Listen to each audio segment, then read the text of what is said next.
네, 반갑습니다. 저희 이번 월간 카이색, 이번에도 관리체계에 관련된 내용들로 준비를 해봤습니다. 이번 강의에 대해서 주제는 정보보호관리체계 인증 준비 및 운영 노하우에 대해서 설명을 해주실 거고요. 오늘의 강의를 위해서 특별하게 모신 분이 계십니다.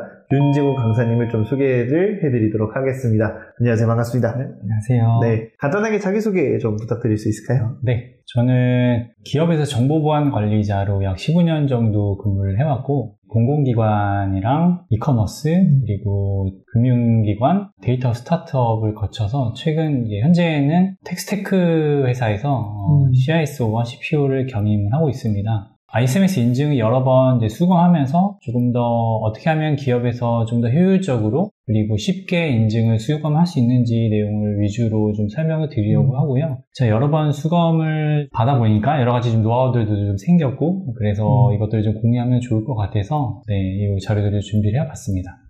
그래서 오늘 준비해주신 내용들을 좀 보다 보니까 제가 사전에 좀 살펴봤거든요. 그러다 보니 약간 어떻게 보면 좀 절차대로 어떻게 준비를 해야 되는지를 좀 상세하게 말씀을 해주실 것 같아요. 그래서 그 내용들을 좀 기대해 볼 것 같은데, 구체적으로 어떤 내용들을 좀 다룰 것이다 라고 이야기를 해주시면 어떨까요? 대략적으로 좀 설명드리면, 인증 받기 위해서는 먼저 어떤 인증을 받기 위한 범위를 설정하고, 그 다음에 인증 범위에 해당하는 자산들을 식별하고, 자산에 대한 취약점 진단과 위험 평가, 그리고 인증을 운영하기 위해서 여러 가지 소소한 팁들과 조금 더 인증 심사 팀들을 잘 대응하고 좀 더 쉽게 대응하기 위한 여러 가지 좀 노하우들을 목차에 따라서 좀 전달해 드리려고 합니다. 그래서 일단 처음에 있는 기초 준비부터 어떻게 설계를 해야 되고 구성을 하는지 한번 말씀을 나눠볼 수 있도록 해보겠습니다. 자, 첫 번째는 기초 준비를 해주셨거든요. 네. 일단 심사계획 수립이 나오네요. 네. 어떤 내용일까요? 심사계획 수립은 이제 인증 범위와 시스템과 인력 범위를 명확히 정의하는 것인데요. 이게 이제 ISMS 인증의 출발점이라고 보시면 될 것 같아요. 이게 전체 서비스와 전사를 대상으로 할 것인지, 아니면 특정 서비스나 조직에 한정해서 인증을 받을 것인지를 먼저 결정을 해야 되는데, 이제 인증 범위에 따라서 이제 해당하는 부서나 비용이라던가 이런 리소스가 좀 달라지기 때문에 이것들을 어디까지 우리가 인증을 받을 것인가를 좀 정의를 하고, 정의하는 것에서부터 시작한다고 볼 수가 있을 것 같습니다. 그래서 인증 범위를 결정하는 것들은 단순히 그냥 혼자 정의하는 것이 아니고, 일단 계획을 세우고 그 다음에 경영진의 승인과 여러 부서와 간의 공유를 거쳐서 결정하는 것이 중요할 것 같습니다. 그래서 심사에 대한 출발점부터 시작해갖고 쭉 자산들에 대한 범위까지를 설정하는. 근데 사실 범위를 잡는 거가 되게 어렵잖아요. 네. 그러면 범위를 잡는데 뭔가 할 수 있는 방법들이 좀 따로 있을까요? 범위를 잡는. 근데 이 장표를 보다가 좀 궁금한 게 있으면 이게 별표가 있어요. 네, 별표가 어떤 의미를 이게 두 개가 있는 것도 있고 한 개가 있는 게 있는데 어떤 걸까요? 나름대로 좀 중요하다고 생각되는 것들을 별표 표시를 해놨는데, 뒤에 가게 되면 이제 3개짜리도 나오고 2개짜리도 나오는데, 어쨌든 심사계획 기초준비 단계에서 심사계획을 수립하는 거는 이 인증의 출발점이기 때문에 이 출발을 어디서부터 어떻게 시작하는가를 정의할 수 있는 거기 때문에 그만큼 좀 중요한 부분이라고 생각해서 별표를 쳐놨습니다. 자, 그럼 별표를 친 거를 기반으로 해서 좀 더 중점적으로 한번 볼 수 있도록 해볼게요. 자, 그러면 두 번째 일정입니다. 이 일정에 대한 것들도 좀 설명이 필요할 것 같아요. 보통 어떻게 잡게 되는지도 좀 이해가 필요할 것 같은데요. 인증을 준비하려면 인증 순서를 먼저 좀 설명드리면, 인증 준비 단계가 있고, 인증 준비는 예를 들어서 인증 신청서도 작성하고 여러 가지 시스템과 관련 기록들과 인증에 필요한 활동들을 어떻게 준비하는지 설계하는 단계라고 보시면 될 것 같고, 그다음에 인증을 수검하기 위해서는 최소 2달간의 그 인증을 운영하기 위한 증적들이 필요하거든요. 인증 운영 증적들이 필요하기 때문에 최소 2달간은 그 잘 짜여진 인증 요구사항에 맞춰서 2달 정도는 인증 운영을 해줘야 되고요. 그 다음에 이제 심사를 수검하게 되고, 심사를 수검하게 되면 심사원들이 평가한 결과에 따라 결함을 받게 되고요. 결함이라는 거는 인증 기준에 부합하지 않다거나 조금 미흡한 부분들을 어떻게 개선해야 될지를 이제 보고서 형태로 주는 걸 이야기를 하고요. 결함을 받게 되면 이제 결함 조치를 해야 되고, 최대 100일간의 결함 조치 기간이 있고요. 결함을 마치게 되면 최초 심사나 갱신 심사의 경우에는 인증위원회라는 네. 곳에 상정이 되고 그 인증위원회까지 상정이 다 끝나서 심의 의결이 되면 이제 인증서가 발급이 되는 이런 순서로 진행이 된다고 보시면 될 것 같아요. 그래서 최초 심사나 갱신 심사의 경우에는 심사 수검 이후 인증서 수령까지 약 150일가량 정도가 소요가 되고요. 그 전에 인증 운영을 위한 기간 2개월이 또 필요하고 사전에 또 여러 가지 시스템이나 내부 문서라던가 이런 로그 이런 것들 다 준비하기 위한까지 포함하게 되면 실제로는 거의 10개월에서 1년 가까이의 준비 기간이 필요하다고 볼 수 있을 것 같아요. 그래서 만약에 우리가 인증 의무 대상으로서 언제까지 인증을 받아야 된다는 공문이 날라오게 되면 이제 인증 심사 일정을 고려할 때 이 정도 기간을 좀 참고해서 인증을 준비해야 된다. 네, 이런 내용으로 좀 작성을 했습니다. 근데 이게 사실 규모에 따라서 좀 다를 수도 있잖아요. 네. 그러면 보통은 규모에 따라서 사람을 늘리는 편인가요? 아니면 일자를 연장하는 편일까요? 뭐 여러 가지 전략이 있을 수 있는데 보통 그리고 이후에 보는 게 기관 선정이네요. 네, 인증 준비 계획을 세우고 일정이랑 이런 것들 이제 고려하시고 심사 기관도 이제 선정을 해야 되는데 키사가 인증 제도를 운영하는 기관이거든요. 이 키사에 인증 심사를 신청할 때 희망하는 심사 기관을 요청할 수가 있어요. 지금은 4군데가 있는데 혹시라도 내가 심사를 이전에 받았던 경험이 있거나 조금 예를 들면은 우리에게 심사를 왔던 심사팀장님이 조금 나랑 좀 합이 잘 맞았다거나 조금 괜찮았다라는 분이 있으시면 키사에 신청할 때 희망하는 심사기관을 요청할 수가 있고 이게 100% 수용은 되는 건 아닌데 심사기관의 일정이 만약에 가능하다고 하면은 해당 심사기관으로 배정을 해주기도 하거든요. 네. 그리고 심사기관에서 이제 연락이 올 때 나는 어떤 심사팀장님한테 받고 싶다라고 요청을 하면 그것도 받아들여질 수도 있습니다. 네, 일정이 맞다면 받아들여지기도 하기 때문에 네, 혹시라도 조금 더 잘 아는 분이 있다거나 네, 조금 좋았다는 느낌이 있는 심사팀장님이 계시다면 그렇게 요청해보면 조금 더 심사할 때 수월하게 할 수도 있을 것 같습니다. 그 다음에 심사기관이 선정이 되면 다음 이야기가 TF 구성이라고 말씀해 주셨어요. 네, 이 인증은 주관부서 단독으로 준비하는 것이 사실상 좀 불가능하고 많은 부서가 좀 협업이 필요하기 때문에 개발팀이나 또 운영팀, 인사팀들이 대부분 심사 범위에 해당이 되거든요. 그래서 TF 구성하고 각자에게 역할 배분하고 그다음에 또 전사에 우리가 ISMS 인증을 받기 위한 준비를 하겠다라고 알리고 그리고 또 관련 리소스도 받아내고 알려야 또 이 부서가 이런 일들을 하고 도와줘야 되겠구나라는 또 인식을 할 수 있거든요. 네, 그래서 TF 구성에서 역할 배분하고 알리는 것들이 굉장히 중요하다고 생각합니다. 그러면 보통은 뭘 준비하라고 이야기를 하는 경우가 좀 있을까요? 일단 계획 단계에서는 구체적으로 알린다기보다 이 인증심사 이제 본격적으로 준비라고 말씀을 해주셨어요. 수행이 아니라 준비예요. 준비라고 뒀던 이유가 있을까요? 본격 준비, 그러니까 앞에서 준비한 게 아닌가? 또 남았나? 이런 게 있어서. 초급하고 그럼 본격하고 뭐가 다를까? 사실 뭐 수행도 맞는 것 같고요. 근데 이제 본격적으로 어떤 활동과 증적을 위한 내용들이 포함되어 있다고 보시면 될 것 같고, 말씀 주신 것처럼 수행이 오히려 맞지 않나라는 생각도 좀 드네요. 본격 수행이 맞는 것 같아요. 그러면 본격적으로 실제 심사를 진행하는 데 있어서 필요한 것들을 준비하는 거 라는 단계를 이제 본격 준비라고 보면 실제로 조직 구성부터 말씀을 해주셨어요. 조직 구성이 맨 앞에 있는 이유가 있을까요 혹시? 그렇진 않나요? 네, 꼭 그렇진 않습니다만 조직에는 여러 가지 제가 여기 별표 표시해둔 게 정보보호위원회인데 정보보호위원회가 이제 여러 가지 중요한 안건들을 심의 의결할 수 있는 그런 조직이거든요. 그래서 인증 관련한 중요한 아젠다나 의사결정을 할 것들에 대해서 중간중간 계속 회의도 열어야 되고 심의 의결 받아야 되는 것도 있기 때문에 일단 조직 구성하는 게 좀 중요하다고 생각이 들었고 또 인증 요구사항에 보면 그 인증 요구사항이 거의 앞쪽에 나와 있거든요. 보통은 이제 경영진 참여 뭐 이런 것들이 가장 앞에 있고 그다음에 뭐 책임자 지정 그다음에 조직 구성 이렇게 나와 있어요. 그래서 앞쪽에 좀 나와 있다고 보시면 될 것 같습니다. 저도 실무자에 있었을 때 정보보호위원회라는 거를 되게 많이 들어보고 그리고 실제 참여까지는 아니더라도 신입으로서 좀 많이 보기는 했었거든요.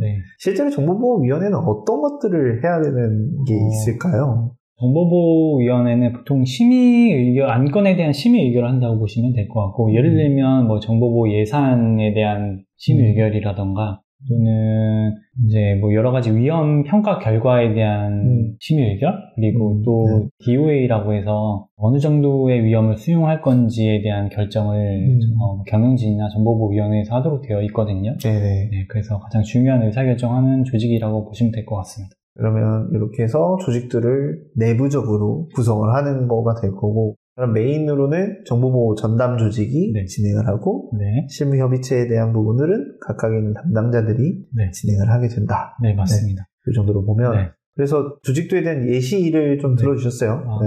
요거는 그냥 인증 신청 자료에 있는 내용을 그냥 갖다 붙인 거고, 사실은, 이거는 뭐 조직 상황에 맞게 작성하면 되는데, 근데 조직도가 또 중요한 게 인증위원회, 최초 심사나 갱신 심사는 인증위원회에 올라간다고 말씀드렸는데, 인증위원회에서 조직도가 어떻게 구성되어 있는지를 유심히 보거든요. 그래서 인력이 부족한 것은. 드디어 2개째가 나왔습니다. 자산 취약점 진단. 별표 2개. 이유가 뭘까요? 이게 굉장히 리소스가 제일 많이 들어가는 것 중에 하나이기도 하고, 그만큼 양도 많고 수검자 입장에서 부담이 되는 부분이기 때문에 별표 2개를 해놨고, 또 그만큼 또 중요한 영역이라서 이렇게 표시를 해두었는데, 이제 자산 식별하게 되면 여러 가지 유형의 자산들이 있을 거잖아요. 그 자산들에 대해서 취약점 진단을 해줘야 됩니다. 뭐 취약점 진단은 기술적인 진단이 될 수도 있고 관리적인 진단이 될 수도 있는데요. 우리나라가 진짜 잘 되어 있는 것들은 이 뭐냐면 키사 홈페이지 들어가면 이 취약점 진단 방법이랑 상세 가이드들이 다 나와 있어요. 그래서 자체적으로 준비하실 때 어려운 부분들이 있으시면 이런 취약점 진단 분석 평가 방법 상세 가이드를 참고해서 하시면 될 것 같고, 또 리눅스나 데이터베이스 이런 OS 같은 부분들은 이미 스크립트 파일들이 많이 공유가 되고 있거든요. 그래서 스크립트 돌려서 활용하시는 방법도 있으니까 이런 것들 참고해서 준비를 하시면 좋을 것 같습니다. 그리고 밑으로 내려가 보면 요것도 같이 있어요. 요것도 마찬가지로 가이드에 많은 내용들이 포함되어 있지 않나요? 클라우드 환경 같은 경우에는 이 물리적으로 내가 드디어 3개가 나왔어요. 위험평가, 리스크 어세스먼트라고 보통 얘기를 하는데, 가장 중요한 부분이라고 이렇게 생각하셨기 때문에 붙여놨겠죠? 맞습니다. 이 위험평가가 사실은 ISMS 인증의 거의 핵심이라고 보시면 될 것 같고, 위험평가라고 하면 이 취약점 진단을 통해서 나온 식별된 위험들을 어떻게 처리할 것인가를 결정하는 그런 단계라고 보시면 될 것 같습니다. 위험평가는 위험 처리 전략은 뭐 이미 잘 알려진 대로 위험을 감소시킬 것이냐, 아니면 수용할 것이냐, 전가할 것이냐, 회피할 것이냐, 이런 것들에 대한 전략을 정하는 거라고 보시면 될 것 같고, 평가 방법론은 뭐 크게 정성적, 정량적 방법이 있는데, 이 내용은 굳이 여기서 좀 다 설명하지는 않아도 될 것 같고요. 수행하는 전략들은 좀 여러 가지가 있는데, 먼저 이제 베이스라인이라고 하는 그 평가 방법이 있고, 이거는 체크리스트 기반으로 이미 잘 짜여진 체크리스트를 만들어서 거기에 대해서 우리가 어떻게 현황들이 되어 있는지를 평가해서 평가하는 그런 방법론이라고 보시면 될 것 같고, 보통은 공통관리 영역들을 이 체크리스트 기반 형태로 한다고 보시면 될 것 같아요. 자산들이 뭐 워낙 많이 있고, 각 자산마다 관리적인 항목들을 다 진단하려면 좋겠지만, 보안상 좋을 수 있겠지만 굉장히 많은 리소스가 들어가기 때문에 관리적인 부분들은 보통은 공통관리 영역으로 좀 빼서 이제 ISMS 인증의 요구사항 기반으로 진단을 하는 방법들을 많이 좀 사용하고 있고요. 그 다음에 이제 상세 위험 분석법이라고 해서 이제 자산 식별하고 위협 식별하고 취약점을 식별하는 3가지 항목들을 진단하는 그런 방법론이라고 보시면 될 것 같고요. 비정형 접근법은 경험적이나 전문가 의견을 활용해서 하는 그런 정성적인 방법인데, 이 비정형 접근법은 제가 여태까지 심사를 받아보고 또 해봤지만 이 방법은 보진 못했던 것 같습니다. 그래서 많이 사용하는 방법은 아닌 것 같고, 그래서 보통은 베이스라인 접근법이랑 상세 위험 분석법 이 2가지를 혼합으로 이용해서 복합 접근법을 많이 사용하시는 것 같습니다. 그리고 2번으로 들어가면 위험도 선정에 대한 부분. 아까 CIA를 점수치하는 거랑은 좀 다르죠? 느낌이. 그거는 이제 자산 등급을 선정할 때 CIA로 자산 등급을 식별하고, 그 다음에 취약점 진단을 하게 되면 이제 위협이라는 것들 식별하고, 그 다음에 취약점 진단을 하게 되면 거기에 따라서 나오는 등급을 이용해서 이제 위험도를 산정하게 되는데, 비유로 설명을 하자면 이제 금은방이라는 자산.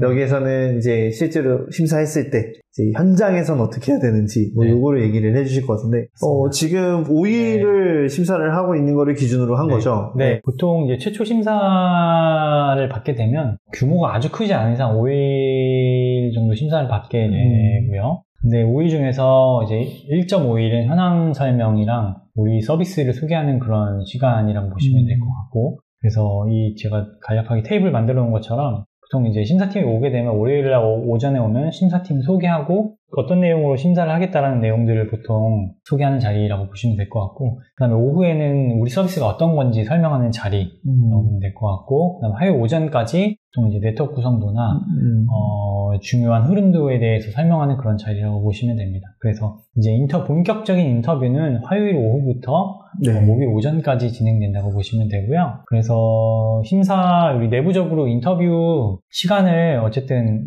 이 수검 전담자 입장에서는 또 이 개발팀이나 운영팀 또는 여러 가지 관련된 부서 담당자들 스케줄 다 잡아놔야 되잖아요. 그래서 보통 화요일 오후부터 목요일 오전까지로 그 섭외를 해주시면 될 것 같고, 그래서 목요일 오후에쯤에는 보통 결함 초안이 나오고요. 그래서 금요일에는 최종 협의해서 최종 결함 보고서 작성하는 시간, 그리고 보통 금요일 오후에는 이제 철수하는 스케줄로 보통 진행이 됩니다. 시간이 되게 타이트하네요. 네, 그래서 사실 인터뷰할 수 있는 시간이 그렇게 많진 않고, 짧은 시간 내에 심사원들은 어떻게든 결함을 찾으려고 하고, 심사팀에서는 짧은 시간 내에 준비를 해야 되기 때문에 뒤에 설명드리긴 하겠지만, 미리 이 인터뷰 스케줄을 우리 입맛에 맞게 짜서 미리 선제적으로 제공하는 것도 가능하기 때문에, 혹시 사전 준비할 때 이런 것들을 미리 준비하실 수 있으시면 미리 인터뷰 스케줄을 아예 어떤 영역들을 볼 것인지 좀 짜두는 것도 하나의 전략이 될 수 있을 것 같습니다. 그러면 미리 전화를 하든 뭐 연락수단 커뮤니케이션을 통해서 스케줄을 잡아라 라고 심사팀장이 요구를 할 수도 있나요? 그렇게 할 수 있는데, 보통은 심사 첫날 어떤 항목들을 인터뷰할 테니 누구가 인터뷰를 언제 잡아달라고 이야기를 하고요. 근데 이제 그렇게 되면 이제 심사팀의 좀 주도권을 뺏길 수도 있기 때문에 가급적이면 우리 주도하에 조금 잘 돼 있는 부분들, 물론 이제 필수적인 사항들이 있기는 한데 그래도 잘 돼 있는 부분들을 좀 더 잘 어필하기 위해서는 미리 준비 스케줄을 미리 짜놓고 이렇게 인터뷰 해주십시오라고 하는 것도 가능하기 때문에 사전에 준비 가능하다면 그렇게 미리 준비하시는 것도 조금 더 도움이 될 수 있을 것 같습니다.